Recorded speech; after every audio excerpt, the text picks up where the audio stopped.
I'm Chris Lawrence with your headlines in North Texas. The race for a state Senate seat is headed to a runoff. District 9 covers parts of Fort Worth, North Richland Hills, Keller, and Southlake, and residents have usually voted Republican.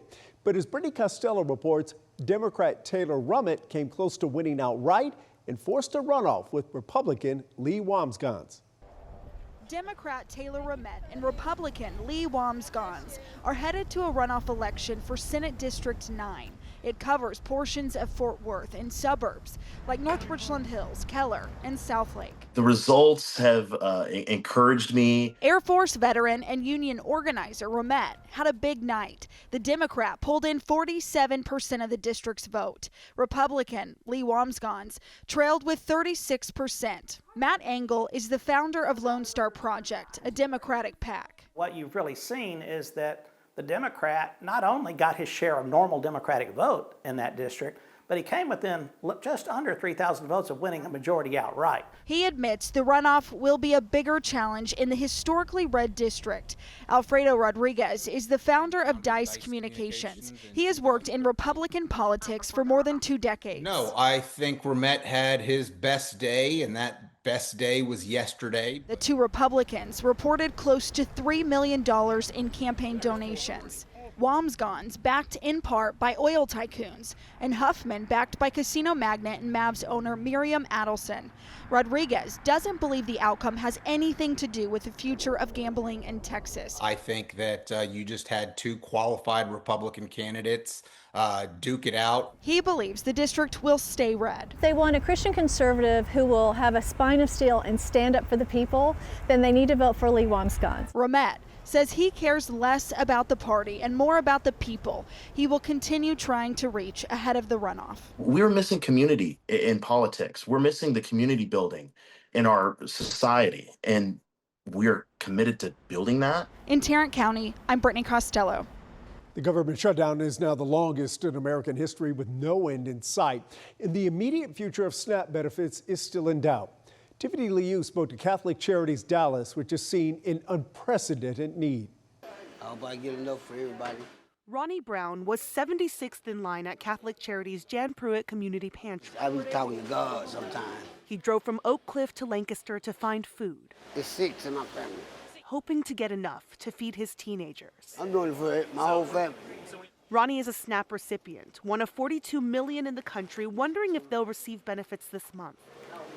He hasn't seen it yet, and the people standing outside are waiting on SNAP too. Yeah.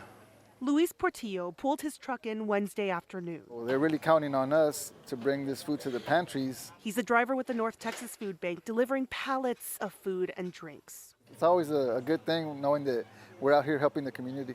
Lately, he's seen the increase in food assistance.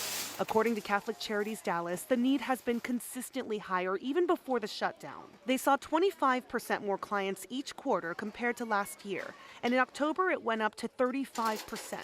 They're expecting to see 50 to 60% more clients in November with SNAP in limbo. 100. In one day, Catholic Charities Dallas fed 331 people, 181 of them here at Jan Pruitt Community Pantry. As long as there is a need, their mission continues. I think it's a blessing. In Lancaster, I'm Tiffany Liu. The turmoil continues for Celina ISD, where a special ed teacher's aide is facing accusations of endangering a child. She's the 4th employee arrested in the past month alone. Richard Solomon is in Celina to show us the community's outrage and the new state law that could hold the district accountable. In 1 month alone, 4 arrests and 7 suspensions. What's happening inside Celina ISD has the community and now others taking notice. How is any of that happening?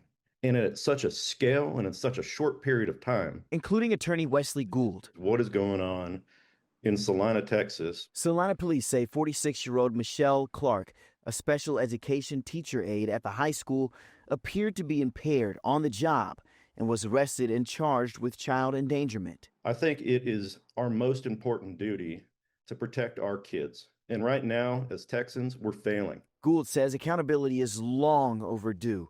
He's working with lawmakers and pointed to a new state law that could make a difference. House Bill 4623 authored by State Representative Mitch Little of Louisville, allows parents and victims to take legal action against school districts that fail to protect students from sexual misconduct. And it fast tracks an approach to be able to hold those districts accountable. The district's troubles began in early October when former middle school teacher and football coach Caleb Elliott was arrested, accused of possession of child pornography, an invasive visual recording for allegedly filming boys in the locker room.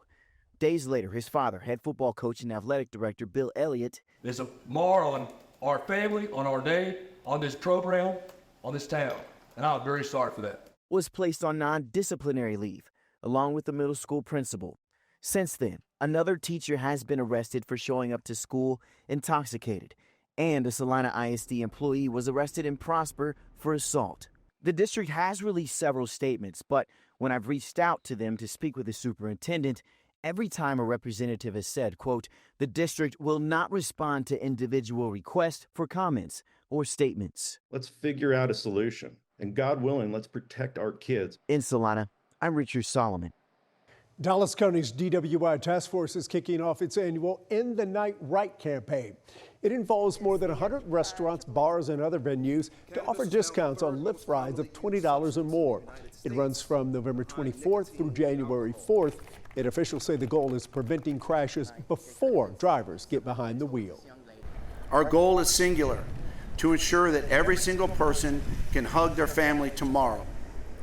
So please do not gamble with the lives of my community. According to TxDOT, 102 people in Dallas County were killed in alcohol-related crashes last year. Impaired driving causes 1 in 4 deaths statewide, and that rate rises to 28% over the holidays. DFW is on track to be the hottest real estate market in the country next year. According to a new report from PricewaterhouseCoopers and the Urban Land Institute, North Texas is #1 for both commercial and home building prospects heading into 2026. The study is based on insights from more than 1,700 property experts who cite DFW's diverse economy, lower cost of living, and ease of doing business. Houston was #5, the only other metro in Texas to make the top 10. Just more evidence of the booming growth in our state. And those are your headlines from North Texas.